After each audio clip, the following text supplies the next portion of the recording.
For 1 whole year, I thought I knew her. I thought I loved her. But the day she disappeared, I realized I didn't even know her real name.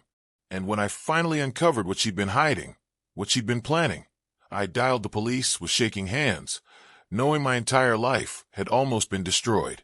If you think you can trust a person who smiles at you every day, think again. My name is Lucas Reed, a 32-year-old architect living a quiet life in Denver.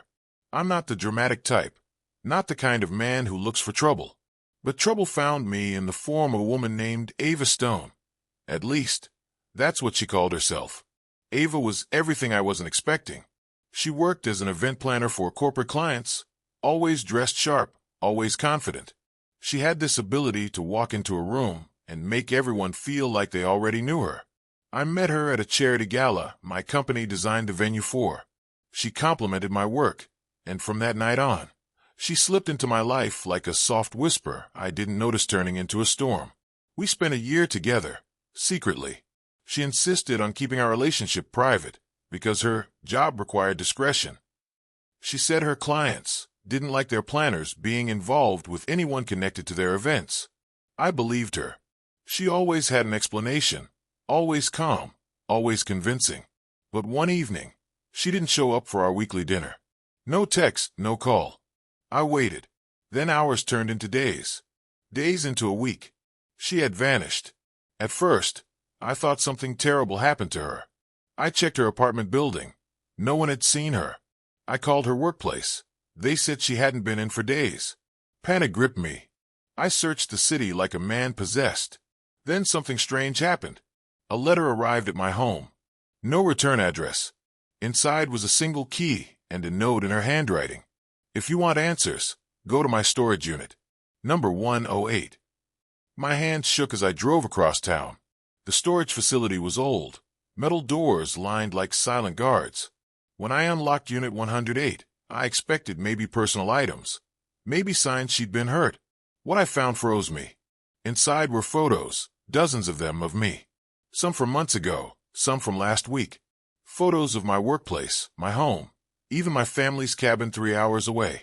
She had documented my entire life like a detective, or something worse. There was a whiteboard with dates and notes, meetings I had, people I met, even the layout of my apartment drawn out in detail. My stomach twisted. Then I noticed a file box labeled Primary Target, L. Reed. Target. My heart slammed against my ribs. I opened the box and found documents with my bank details, account numbers, work schedules, lists of my assets, even my mother's maiden name. Everything someone would need to completely destroy me or impersonate me. One sheet was titled Extraction Day. It was dated 2 days before she disappeared. My pulse pounded. This wasn't a love story gone wrong. This was a setup. I was being watched, studied, prepared for something I didn't understand. I dug deeper until I found the final piece, the one that made my blood run cold. A laptop.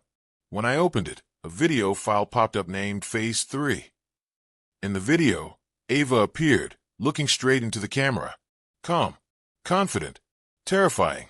Lucas has no idea who I really am, she said. He trusts too easily. That makes him perfect. I'll finish the job soon. That was it. No explanation. No clues. Just a chilling confirmation that everything between us was planned. I stumbled backward, breath breaking apart. My mind raced. Was she part of a scam ring? A criminal network? Was I chosen because of my company's access to confidential building plans? Nothing made sense, but one thing was clear. I was in danger. I grabbed the laptop, the photos, and the files. I drove straight to the police station. The officers listened carefully, their expressions tightening with every word. They took the evidence immediately. 2 days later, they called me. Mr. Reed, the detective said, we identified your Ava Stone. Her real name is Melissa Crane. She's wanted in 3 states for identity theft, financial manipulation, and infiltration of corporate systems. You were her next target. My legs nearly gave out. They caught her a week later trying to cross into another state under a new fake name. The detective told me she was shocked when they arrested her. She thought I'd never find the truth. Sometimes, I still replay our year together. wondering how I missed the signs. But then I remember one thing. The person who betrayed me never loved me. The one who saved me was the truth.